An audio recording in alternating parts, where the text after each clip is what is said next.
Hey cousins, happy Mindset Monday. Welcome back to the channel. It's your girl Chrissy Pips. Now in today's video, we jump back into chapter 4 of Trading in the Zone by Mark Douglas. Today is all about consistency. We're going to take a deep dive into the state of mind that consistently profitable traders need to have. Now it's all about attitude and perception. Now, please don't forget to hit the like button if you enjoy the content in this video. Subscribe and hit the notification bell so you don't miss out on what's next.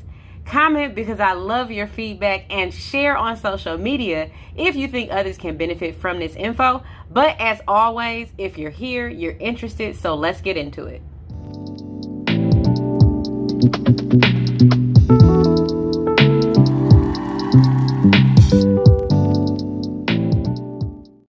Consistency.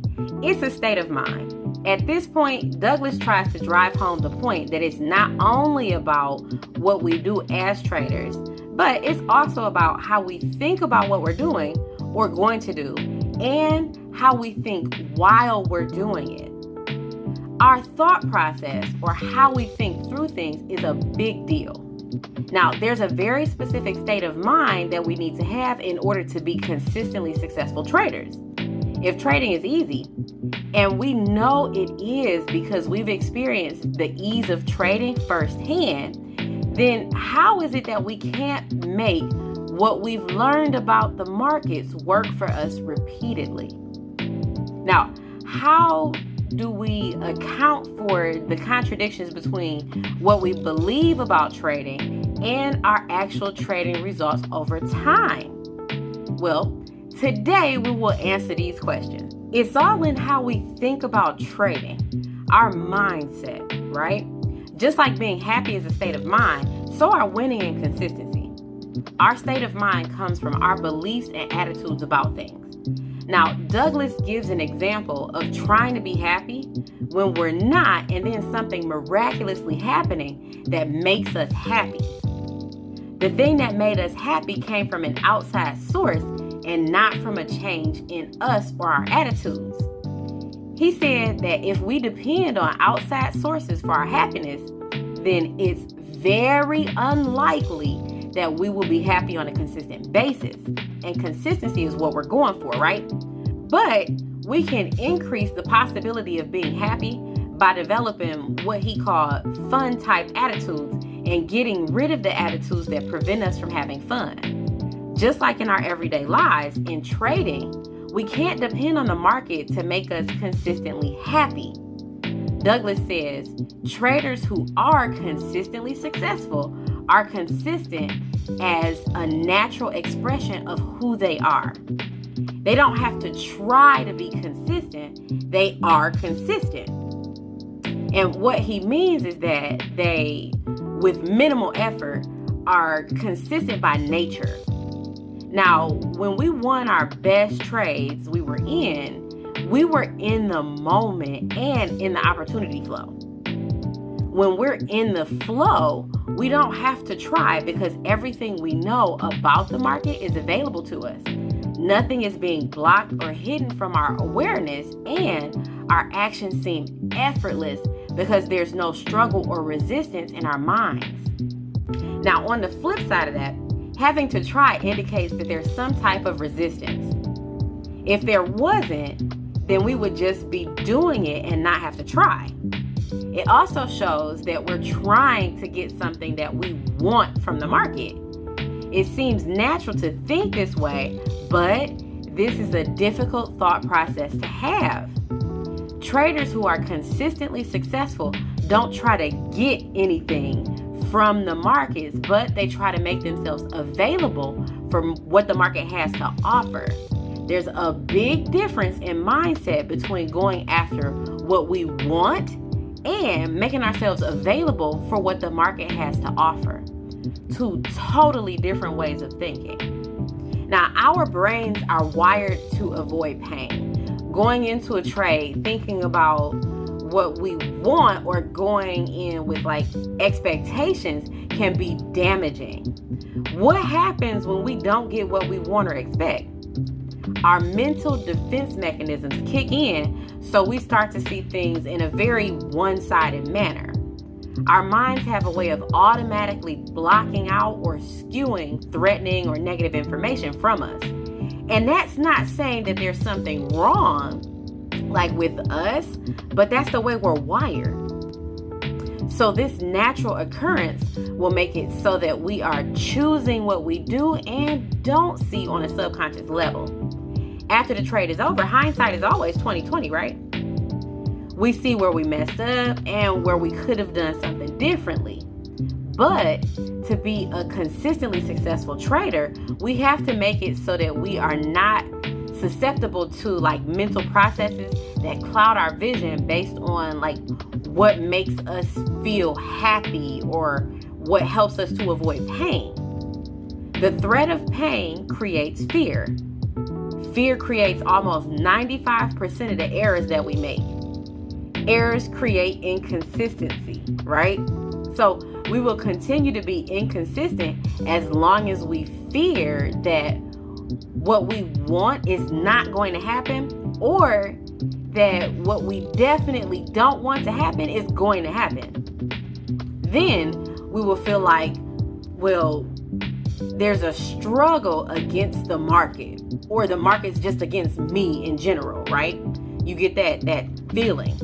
But in the real world, the fear is all in our heads because the market does not associate any type of perception like with the information that it provides. Think about it like this. The glass is not half full, which is what we want, or half empty, which is what we fear, but the glass has water in it. It's the information with no perception, right?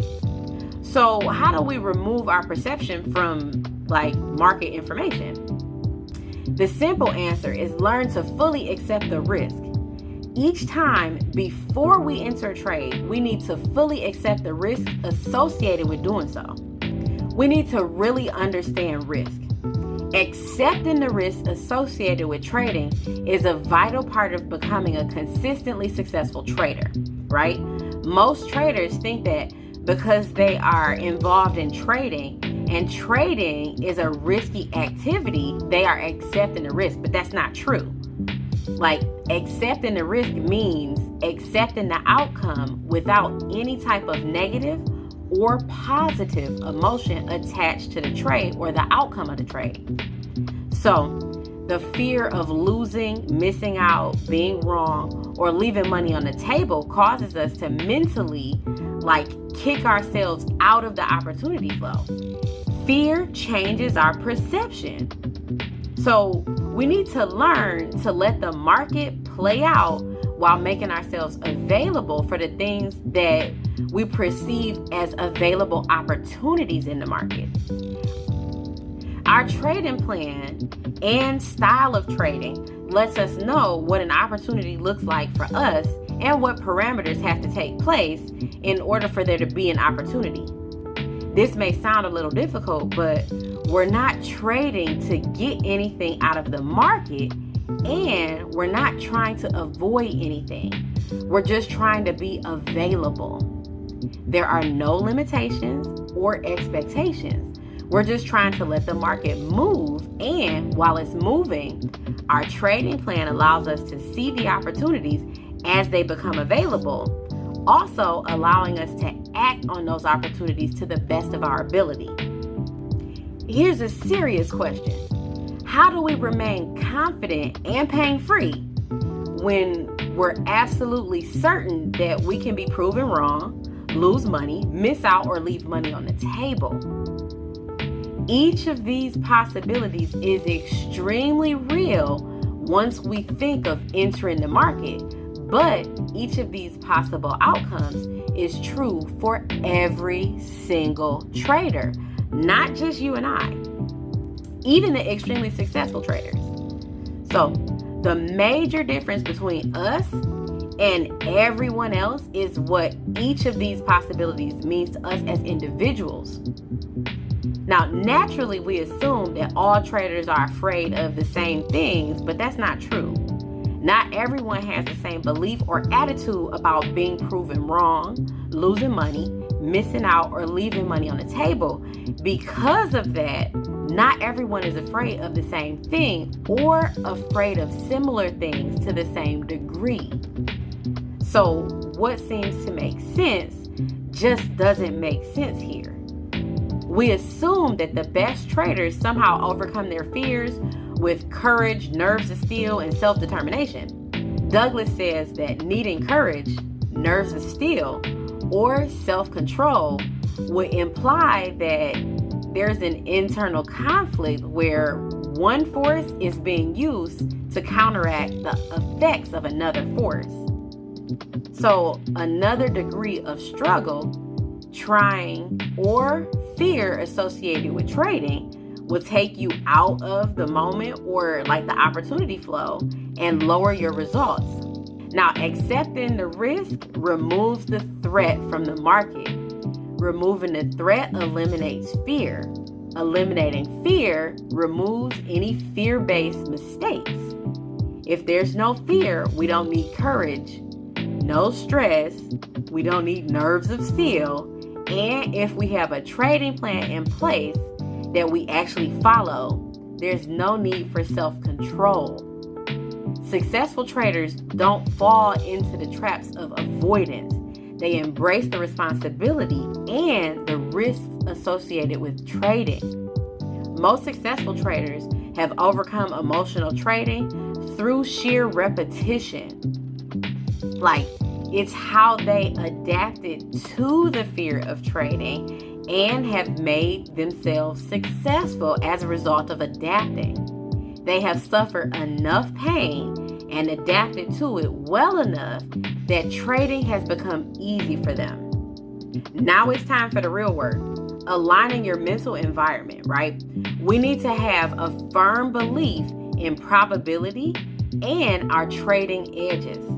We need to learn how to create a new relationship with the market. We need to disassociate our trading from how we feel and our definition of being proven wrong, our definition of losing money, our definition of missing out, and our definition of leaving money on the table. We will also need to remove our perception of market information as being threatening. When the threat is gone, the fear and fear-based errors will disappear too. Now, getting there is going to take some work, but by the time we finish this book, we'll be all the way there. Almost. Just 7 more chapters to go, right? Our aha moment is coming, people. Now, Douglas goes on to explain how our mentality can be likened to software code and how the majority of the code can be correct, but have one minor flaw and mess up the whole program. It's not always easy to identify the flaws, right? Sometimes the flaw is so small that one character can be out of place and mess up the whole thing. The big problem that we run into is trying to locate that one character that's out of place. That's what this book is going to help us do. It's going to help us locate those pieces of code that are out of place. Now, in just a little while, we'll be sitting here saying if it was a snake, it would have bit me, right? And currently, we may be aware of what we need to do in order to be consistently successful, but being aware does not mean that this particular awareness is part of our belief system.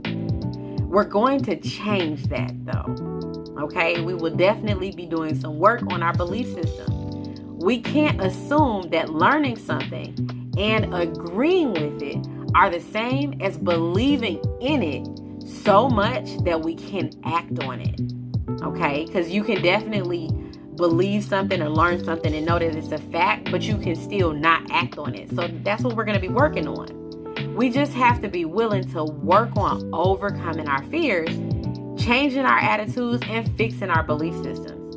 And just because we're working on it doesn't mean that we have the proper motivation to see it through. So we need to make sure that we have a strong why also. What's your why? We talked about this when we reviewed Think and Grow Rich by Napoleon Hill.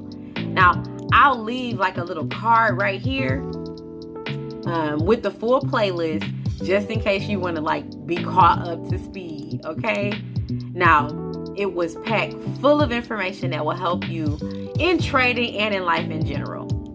But I digress. There are a bunch of contradictions and conflicts around the issues of risk and responsibility. So holding two or more conflicting beliefs can cancel out one positive intention, no matter how motivated we are.